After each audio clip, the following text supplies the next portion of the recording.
ragazzi, benvenuti al mio nuovo video. Oggi andiamo a sostituire questa qui che è la testina di una valvola di zona a 3 vie. Prima vi spiego come funziona e poi andiamo a vedere il video.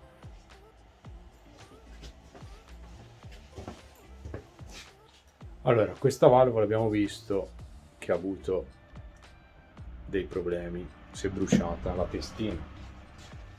Allora, partiamo col dire che è una valvola a 220. Questa valvola cos'ha? Ha 5 morsetti. Allora, questa è una valvola, abbiamo detto, a 220. Allora, partiamo con l'impianto. L'impianto è così composto: fase e neutro. Alla fase la manderò al mio termostato ambiente. Il neutro andrà sul neutro della valvola.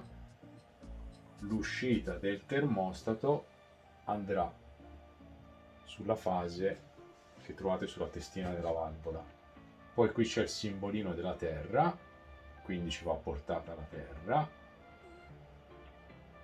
Qui 1, 2 e 3. Questa è la terra. Poi qui abbiamo il nostro contatto che andrà portato alla nostra caldaia. Ok, poi l'alimentazione della caldaia avrà la 220. Ok, come funziona? Allora, questa funziona come una valvola normale on-off. La differenza ve la spiego dopo. Allora, partiamo col funzionamento. Io alimento il termostato richiede calore, quindi manda corrente sulla valvola. Il neutro è già, quindi cosa fa? Questa valvola si inizia a scaldare fin tanto che apre la tubazione, ok? La parte meccanica della valvola. Quando si è aperta, chiude questo contatto e fa partire la nostra caldaia. Quando il termostato non ha più bisogno di riscaldamento, quindi si apre, leva corrente alla valvola. La valvola cosa fa? Si inizia a raffreddare e piano piano richiude la valvola, aprendo quando è chiuso questo contatto, e quindi fa spegnere la nostra caldaia. Questa è la parte elettrica, ok? Invece la parte, diciamo, idraulica è così composta. Allora, questo è il nostro arrivo dalla caldaia, ok? E la nostra mandata, ok? Mandata. Poi abbiamo il nostro corpo valvola, che è praticamente fatto così.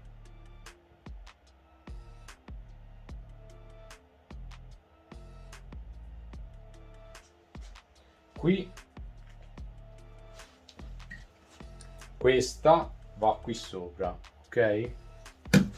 La disegniamo anche.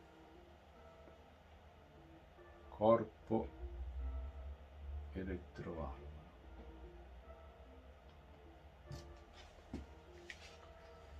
Poi da qui ora io disegno un termosifone,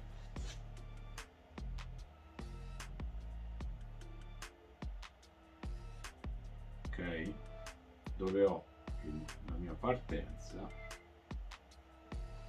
e il mio ritorno. Questo, per chi non lo capisce, è un termosifone. Allora, come funziona questa elettrovalvola? Quando il termostato gli manda corrente, lei cosa fa? Apre il passaggio e fa, scusate, finiamo questo qui, e questo è il ritorno, ok? Allora, quando il termostato vuole il calore, fa aprire la valvola. Cosa succede? La valvola apre il passaggio qui c'è un tappo che da qui andrà a chiudere questo qui, il ritorno. Quindi cosa fa? L'acqua calda arriva nel termosifone, gira tutto l'impianto e ritorna e va via. Quando il termostato invece non ha più bisogno non richiede più calore, quindi abbiamo detto che leva corrente alla valvola. Cosa succede? La valvola non è che chiude come un rubinetto il circuito. Cosa fa? Lo chiude solamente qui, fa uno sbarramento qui, in modo che la mandata continua a fare un ricircolo all'impianto. Ok? Cosa vuol dire? In questo modo si evita che si possa spaccare la caldaia. Prima si faceva sempre con questo sistema, ora le ultime caldaie funzionano anche con la valvola on-off su un tubo. Comunque, questo è il miglior sistema che si possa fare su un impianto di valvole di zona. Una valvola a 3 vie, ok? Valvola 3 vie. Ecco, questa era la spiegazione. Ora andiamo a vedere la riparazione della valvola in campo, via sul lavoro. Ok?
Per oggi è tutto, ciao e al prossimo video. Ah, a proposito, iscrivetevi al canale. Ciao, a presto!